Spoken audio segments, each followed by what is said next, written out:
hari ini? Baik. Sehat semua ya? Sehat. Tuhannya sehat semua sehingga kita bisa melangsungkan atau bisa mengikuti kegiatan belajar mengajar hari ini ya. Semua siap untuk mengikuti pembelajaran hari ini?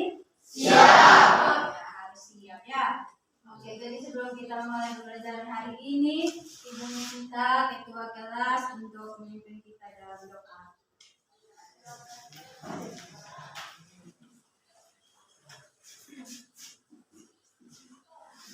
Baik, sebelum kita memulai aktivitas pada pagi hari ini, mari kita mari Tuhan dalam doa. Dan izinkan saya membawa doa ini secara kami kita berdoa.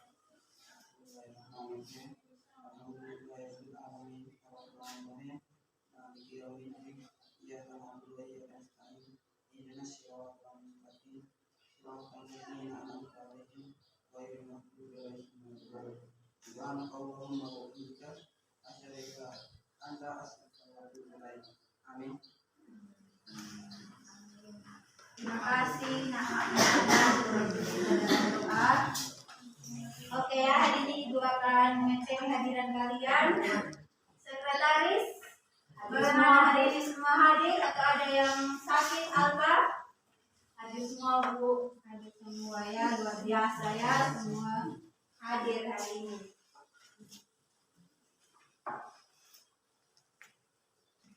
Ya, jadi hari ini kita akan memulai pembelajaran atau materi yang baru ya. Nah, kalau minggu lalu itu kita sudah bahas tentang sistem gerak ya. Sistem gerak itu alat gerak. Apa minggu lalu? Alat gerak pasif ya. Jadi dalam sistem gerak itu ada alat gerak pasif, alat gerak aktif dan apa? Kelainan yang berhubungan dengan sistem gerak. Oke, jadi kalau minggu lalu kita sudah bahas tentang alat gerak pasif. Apa saja alat gerak pasif? Ada rangka ya, ada tulang dan juga ada rangka. Nah, kalau ada alat gerak pasif berarti ada alat gerak aktif ya. Nah, apa saja alat gerak aktif? Otot. Ya, jadi hari ini kita akan belajar tentang otot ya. Nah, siapa yang pernah dengar kata otot?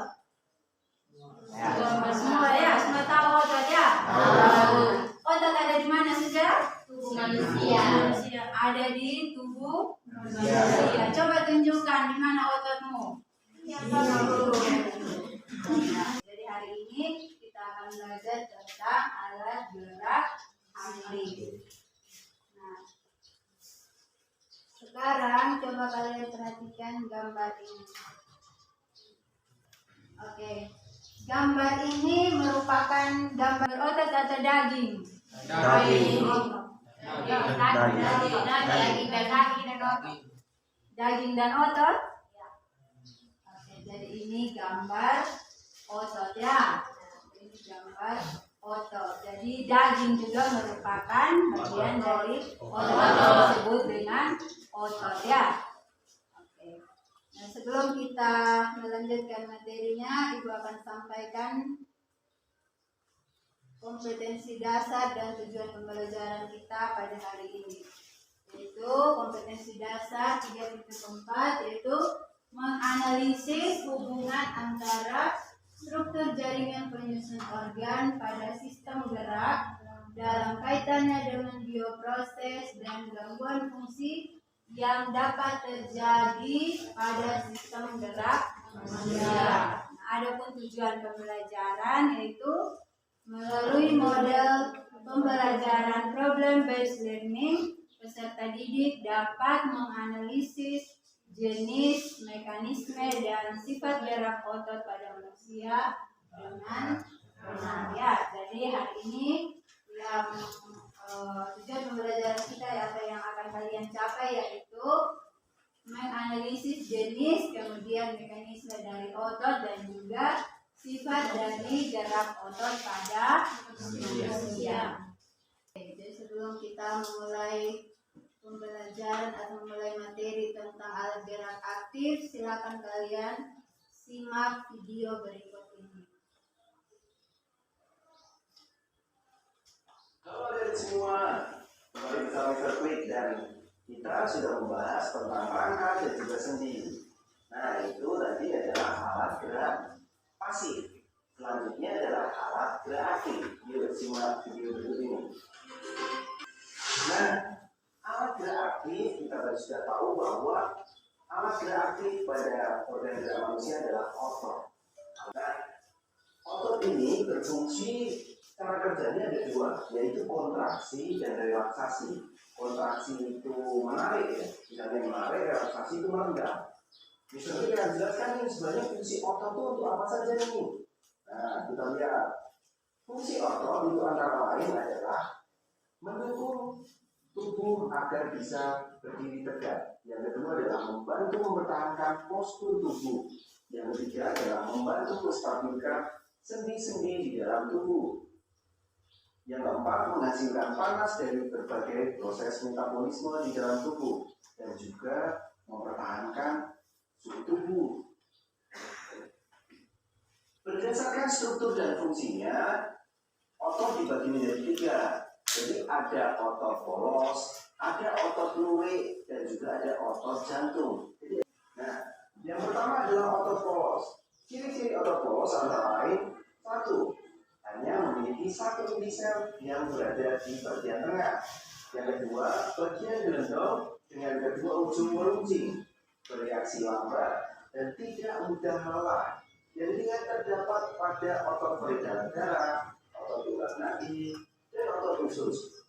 Otot lurik di sini terlihat bahwa inti selnya banyak dan berada di bagian tepi.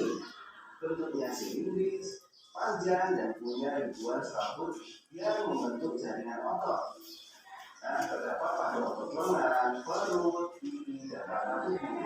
Untuk otot jantung kita lihat bahwa di sini inti selnya banyak dan terletaknya di tengah. Bentuk memanjang silindris dan serabut selnya bercabang dan menyatu. Nah, hanya terdapat di jantung dan bekerja di luar kesadaran. Nah, selanjutnya kita akan membahas tentang cara kerja otot ini. Ada berbagai macam cara kerja otot. Antara lain ada yang sinergis dan juga ada yang antagonis. Otot sinergis adalah otot yang bekerjasama secara searah. Selanjutnya adalah otot antagonis. Otot antagonis ini otot yang bekerjanya berlawanan. Kalau satunya kontraksi, satunya relaksasi. Ya, sudah semua sudah menyimak videonya? Ya. Bagaimana? Bagaimana setelah kalian menonton video atau setelah kalian mengamati isi dari video tersebut? Menarik? Apakah videonya menarik? Menarik. Menariknya kenapa? Karena yang pertama menambah wawasan. Kemudian apa lagi yang terdapat dalam video tersebut? Ya, Aryan bisa mengetahui keberadaan otot di dalam tubuhnya. Jadi di dalam tubuh kita ini terdiri dari 3 jenis otot. Ya, yang pertama ada otot polos, otot lurik, dan juga ada otot jantung. Nah, otot lurik letaknya di mana tadi? Kemudian otot jantung di mana? Di jantung. Otot polos di dalam tubuh, yaitu khususnya di mana dia? Di organ-organ bagian dalam ya, misalnya di sistem pencernaan, terus di pembuluh darah ya. Oke. Nah, sekarang supaya kalian lebih memahami tentang materi ini, Ibu akan bagi kalian dalam beberapa kelompok ya. Jadi nanti Ibu bagi menjadi 5 kelompok. Jadi satu kelompoknya terdiri dari 6 orang ya. Oke. Untuk kelompok 1 nanti ketua kelas. Silakan ketua kelas bangun. Nanti kalau kelompok 1 di sini saja. Di situ aja, di sini kelihatan Akbar. Nanti yang kelompok 1 nanti ada Akbar, kemudian ini Niken. Ini kan nanti masuk kelompok 1. Terus ini siapa lagi? Alfa kelompok 1. Habis itu Chelsea, Maria, nanti kelompok 1 ya. Langsung duduk sudah berkelompok. Langsung yang lain silahkan bangun. Nanti kelompok 2 Servius, terus ini Dean, maju sudah. Langsung ke sini. Kelompok 1 di situ, kelompok 2-nya di sana. Siska masih kelompok 2. Sudah kelompok 2 sudah kelompok 4. Tambah 1 lagi. Ada Priscilia 3, tambah 2 lagi. 1. Kelompok 2 mana dari kelompok 2?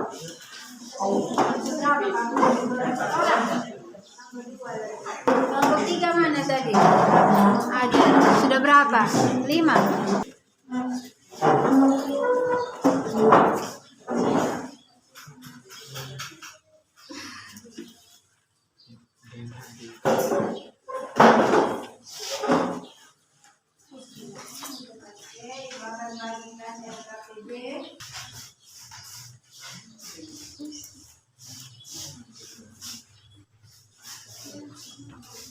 Ya, jadi silakan kalian perhatikan di LKPD di situ ada kompetensi dasar, ada indikator, kemudian ada 5 tujuan pembelajaran di situ ya. Jadi kalau 5 tujuan pembelajaran berarti di situ ada 5 soal ya, ada 5 soal.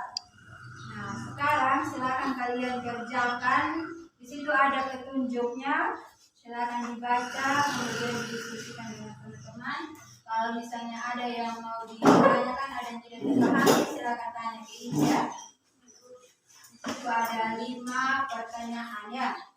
Jadi silakan dikerjakan 30 menit. Itu waktu 30 menit untuk kerja, kemudian sebentar dipresentasikan masing-masing kelompok.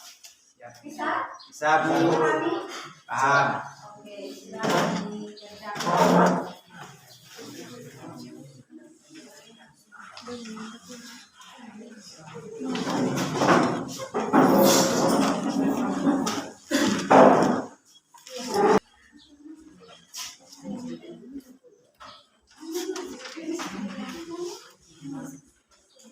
Silakan kalian kerjakan dengan referensi dari Google dan YouTube.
Di petunjuk umum.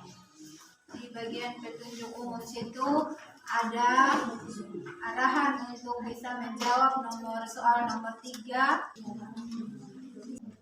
Jadi arahan misalnya ini yang bagian A itu lencang kanan sama posisi siap ya. Jadi misalnya itu yang posisi lencang kanan itu akan jenis geraknya. Jadi sambil diberagakan sebentar ini presentasi ya. Itu untuk menjawab soal nomor 3 sampai nomor 5 ada di petunjuk umum bagian depan ya. Ada yang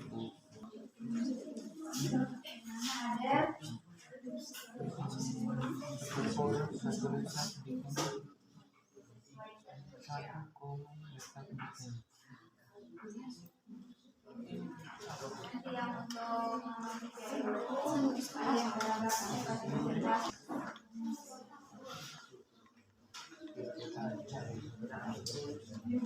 Tidak ada yang minta apa di sini.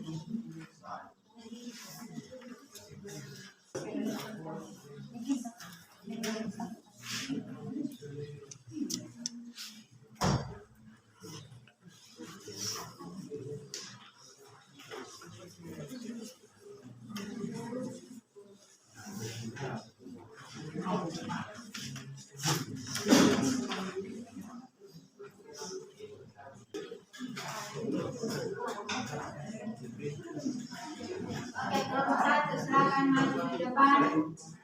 Saya yang memberikan dan memberikan saran, tanggapan maupun pertanyaan.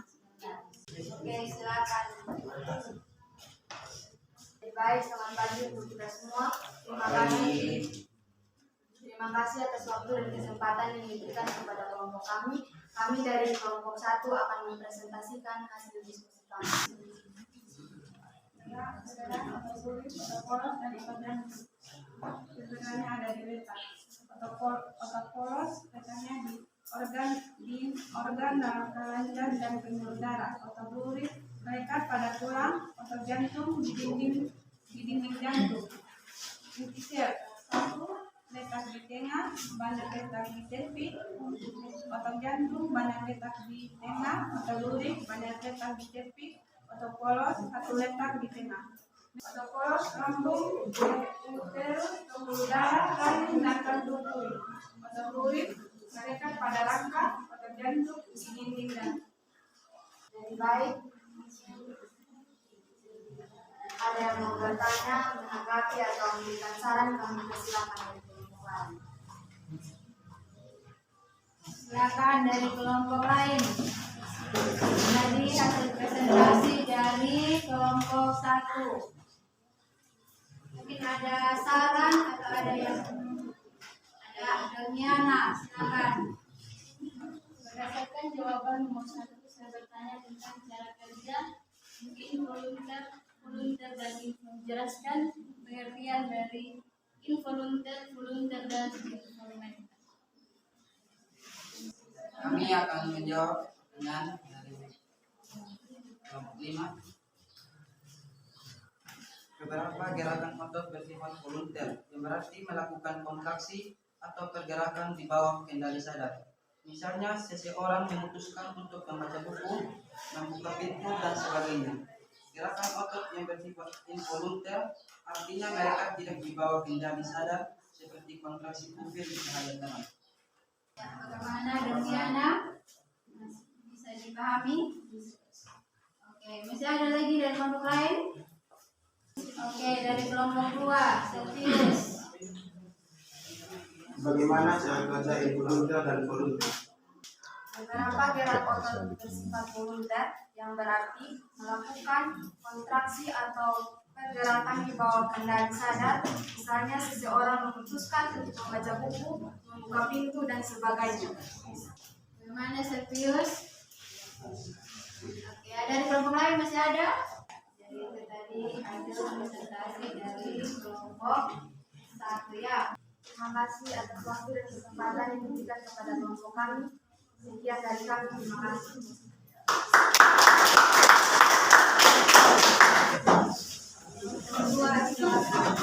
Selamat pagi teman-teman. Pagi. Terima kasih atas waktu yang diberikan kepada kami di kelompok 2. Kami akan mempresentasikan hasil kerja kami. Dan saya akan mempersilakan kepada Dulu Mandi untuk membaca hasil diskusi kami. Reabsorpsi.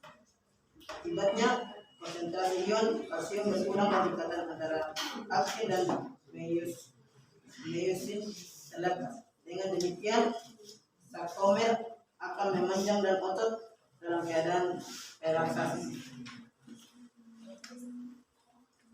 Bagi ada teman-teman yang ingin pertanyaan atau penanggahan dan persilakan. Oke, itu dasar dari kelompok 2. Bagaimana, ada tanggapan dari kelompok lain? Dari kelompok 5 apa yang dimaksud dengan konsentrasi ion kalsium? Ion kalsium adalah pembawa pesan kedua yang penting dalam berbagai jalur sinyal sel eukariotik dan berfungsi dalam pengaturan beragam sistem seluler. Oke. Dari kelompok lain tidak ada lagi? Ada, Bu. Ya, Alia, silakan. Bagaimana reaksi saat mendapat rangsangan dan tidak mendapatkan rangsangan? Ini tergantung dari jenis otot dan keinginan sistem saraf otot tersebut. Oke, ya, jadi Ibu bantu jawab ya. Ketika ada rangsangan, berarti bisa disebut dengan apa? Ini ya, ketika coba kalian begini. Saat kalian menarik tangan ke atas, ini yang terjadi berarti ini adalah kembalikan seperti ini, berarti ada ototnya adalah relaksasi ya, relaksasi. Jadi ada kontraksi dengan relaksasi. Mungkin seperti itu aja, bisa dipahami, bisa Bu. Jika hasil presentasi kami apabila ada kesalahan kata-kata kami mohon maaf sebesar-besarnya. Halo, assalamualaikum warahmatullahi wabarakatuh. Selamat pagi.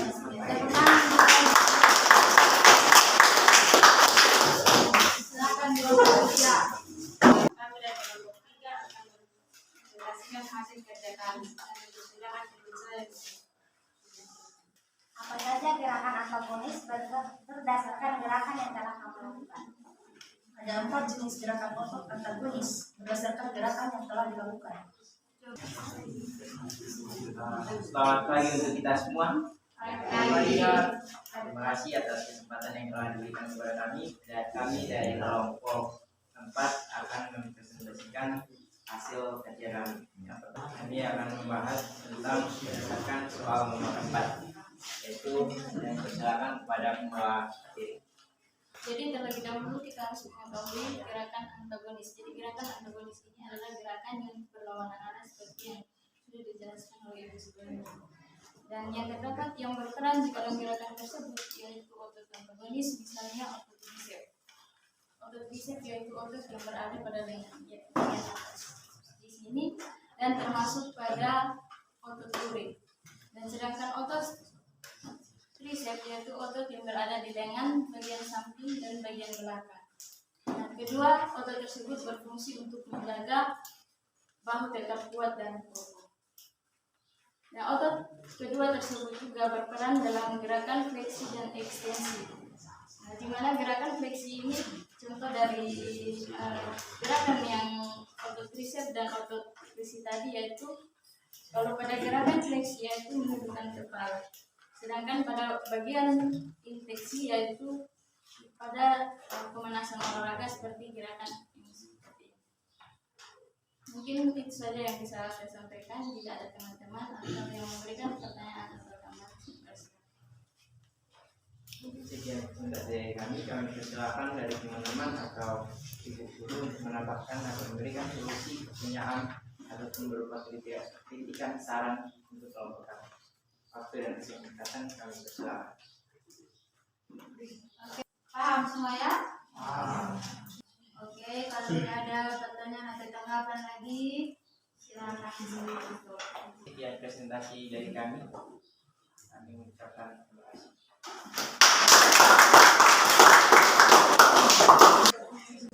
Ya baik, selamat pagi untuk kita semua. Selamat pagi.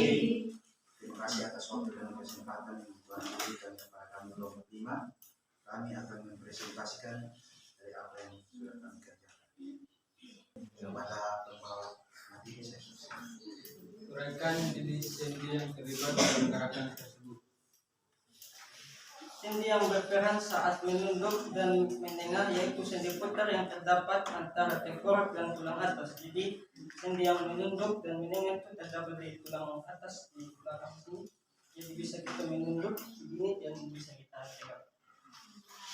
Dan kedua ada sendi yang berperan dalam membengkokkan dan meluruskan lengan bawah, yaitu sendi engsel yang terdapat pada siku. Jadi terdapat pada siku sendi engsel bisa kita bengkokkan dan bisa kita luruskan di bawah. Mungkin ada yang mau bertanya atau menambahkan? Kami siap untuk menjawab. Aryan, ya silakan. Berdasarkan uraian jenis sendi yang terlibat dalam gerakan tersebut itu, sendi-sendi tersebut itu dalam organ tubuh terdapat dalam tubuh bagian mana saja dalam tubuh manusia. Maksudnya sendi-sendi itu ada dalam tubuh bagian mana saja. Jadi ya sendi engsel itu terdapat di bawah siku sini, di dalam siku sini. Sendi engsel, jadi bisa kita luruskan dan bisa kita membengkokkan. Terus itu sendi putar yang terdapat di pergelangan tangan di sini. Terus yang berikut di sendi yang berperan saat menunduk dan mengadah, yaitu terdapat pada sini tengkorak dan tulang atas belakang. Jadi kita bisa tunduk belakang tulang atas ini. Mungkin saya gimana pas? Jika tidak ada lagi tanggapan dari kelompok lain, silakan dari kelompok 5 menutupnya. Jadi baik, kami akan menutup hasil presentasi dari kami kelompok 5. Sekian dan terima kasih. Saatnya kita masuk untuk kesimpulan atau kita akan menyimpulkan materi yang kita pelajari pada hari ini ya. Nah, untuk kesimpulan, jadi di sini ada pertanyaan dan juga ada jawaban terkait dengan materi-materi yang kita sudah bahas tadi ya. Nah, nanti Ibu minta dari setiap kelompok perwakilan 2 orang untuk maju di depan sini untuk mengambil salah satu pertanyaan dan juga jawaban ya. Nanti yang bagian pertanyaan berdiri sendiri dan yang bagian jawaban berdiri sendiri ya. Silakan jelaskan, baca pertanyaannya dan jawabannya. Pertanyaan jenis-jenis otot. Jawaban pertama 1 otot lurik, 2 otot polos dan otot. Mekanisme kerja otot. Otot mendapatkan rangsangan asetilkolin dalam otot akan membebaskan ion kalsium yang merangsang pembentukan atau miosin sehingga mengakibatkan otot berkontraksi. Oke, jadi itu kesimpulan kita pada hari ini. Silakan duduk kembali. Terima kasih untuk kita akan merefleksi kembali kegiatan kita hari ini. Ibu akan bagikan ini ada lembar refleksi. Silakan kalian bisa berdasarkan hasil pembelajaran kita, kegiatan belajar kita hari ini. Silakan ditulis nama sama kelas. Ya. Saja refleksinya. Kemudian untuk mengukur kemampuan kalian, ini Ibu akan bagikan soal esai teks ya. Oke, silakan ketua kelas nanti dikumpul ya. Kegiatan minggu depan, untuk pertemuan minggu depan kita akan masuk tentang kelainan dan teknologi pada sistem gerak ya. Jadi pertemuan kita untuk hari ini sampai di sini dulu. Untuk menutupnya Ibu minta Aryan untuk memimpin kita dalam doa. Sebelum kita mengakhiri setiap aktivitas kita pada hari ini, terutama kita menghadap Tuhan dalam doa. Dan izinkan saya membawa doa ini dalam iman Kristen Protestan. Kita satu dalam doa. Kita berdoa. Kami telah berdoa. Amin. Terima kasih Aryan yang sudah memimpin dalam doa. Demikianlah pembelajaran kita hari ini, sampai bertemu kembali di minggu depan. Selamat siang.